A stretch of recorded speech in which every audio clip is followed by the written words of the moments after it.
मौजूदा election commission शफाफ इंतखाबात नहीं करा सकता। मुल्क भर की बार एसोसिएशन ने तहफ़्फ़ुज़ात का इजहार कर दिया।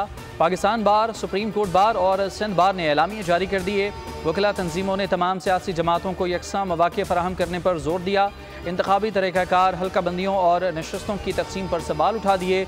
एलामिया में कहा गया कि यह तासुर बढ़ रहा है कि मौजूद चीफ इलेक्शन कमिश्नर शफाफ इंतखाबात नहीं करा सकते। सिंध बार ने कहा कि इन हल्का बंदियों की बुनियाद पर शफाफ इंतखाबात नहीं हो सकते।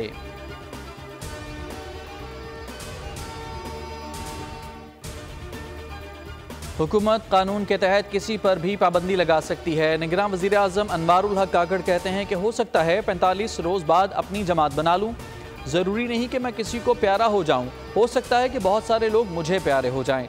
इलेक्शन आईनी ज़रूरत है जिसे करा कर जाएंगे। निगरान वज़ीर आज़म अनवारुल हक काकड़ की कोयटा में मीडिया और तलबा से गुफ्तगू। कहा कि तशद्दुद को जवाज़ बनाकर इसे इंसानी हुकूक का नाम देना किसी सूरत काबिल कबूल नहीं।